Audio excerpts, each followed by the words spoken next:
The Valentinian myth, as preserved in A Valentinian Exposition from the Nag Hammadi Library, is not a historical cosmology in the modern sense. Rather, it is an allegorical narrative rich with theological symbolism. At its heart lies the story of Sophia's fall and restoration, a deeply layered myth that echoes the fall of Israel and its restoration through the church. This document aims to interpret the myth through the lens of Scripture, especially Lamentations 2 verse 1 and Galatians 6:16, to illuminate its meaning. 1. The myth begins with the fall of Israel. The myth's foundation can be traced to a pivotal moment in Israel's history, a moment of divine judgment. How Yahweh has covered the daughter of Zion with a cloud in his anger. He cast down from heaven to the earth the beauty of Israel, and did not remember his footstool in the day of his anger. Lamentations 2:1. Here, the daughter of Zion, symbolic of Israel, is cast down from heaven. This is not merely poetic lamentation, it is the theological root of the Valentinian myth. Sophia, too, is cast out of the pleroma, the fullness, echoing Israel's fall from divine favor. Both are cast down from heaven to the earth, and both find themselves in a state of separation, loss, and longing. In the Valentinian text, Sophia says, "Granted that I have renounced my consort, therefore I am beyond confirmation as well. I deserve the things, passions I suffer. I used to dwell in the pleroma, putting forth the aeons and bearing fruit with my consort." This lament mirrors the exile of Israel, who rejected her divine spouse and now finds herself alone and subject to suffering. The exile of Sophia is thus not a cosmic accident, but a moral fall, like that of Israel. She cut herself off from her consort and suffers the consequences. The structure of the pleroma and the pattern of exile. In Valentinian theology, the pleroma is structured as a divine community of aeons arranged in syzygies, male-female pairs. The tetrad, word, life, man, and church, mirrors the divine fullness. The uncreated one projected these aeons to manifest glory. Word is for the glory of the ineffable one. Life is for the glory of silence. Man is for his own glory, while church is for the glory of truth.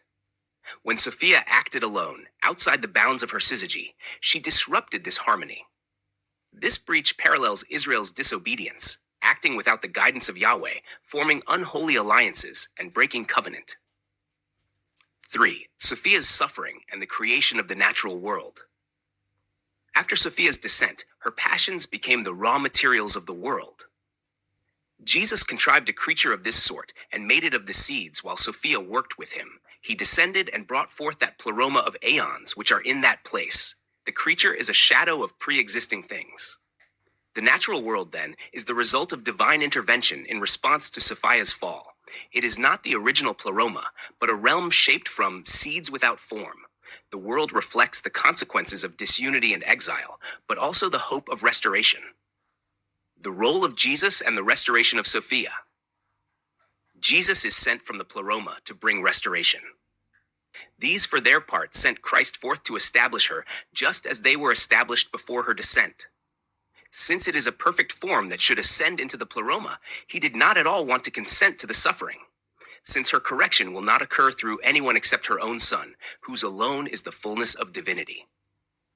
This echoes the gospel message. Jesus is sent to restore the fallen. Sophia, like Israel, can only be restored through her own Son. Her restoration prefigures the restoration of Israel through the Messiah. 5. The church as the restoration of Israel. Paul writes, "As many as walk according to this rule, peace be on them and mercy and upon the Israel of God." Galatians 6:16. The church is called the Israel of God, signifying its role in the restoration of Israel's fallen beauty. In Valentinian terms, the church is not just a community on earth, it is an aeon in the pleroma. Church is for the glory of truth, and church became a triacontad.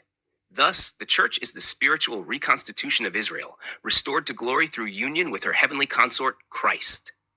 The fall of Sophia is the fall of Israel, her restoration, the birth of the church. 6. The completion of the all in reconciliation. The final goal is not mere individual salvation, but cosmic reconciliation. Whenever Sophia receives her consort and Jesus receives the Christ and the seeds in the angels, then the pleroma will receive Sophia joyfully, and the all will come to be in unity and reconciliation. This unity mirrors Paul's vision in Ephesians 1:10, that all things be gathered together in Christ. The myth closes with a vision of harmony restored, Sophia back in her place, the church glorified, the seeds perfected, and the aeons rejoicing. Conclusion. The Valentinian myth, interpreted rightly, is not a speculative fable. It is a symbolic retelling of Israel's fall and her restoration as the church. Sophia's descent mirrors Zion's casting down. Her lament echoes Israel's cries in exile. Her restoration through her son is the promise fulfilled in Jesus, and the church, glorified, is the daughter of Zion restored in glory. In this way, the myth speaks both of cosmic order and redemptive history, of a God who restores what was lost and gathers all into unity in the fullness of time.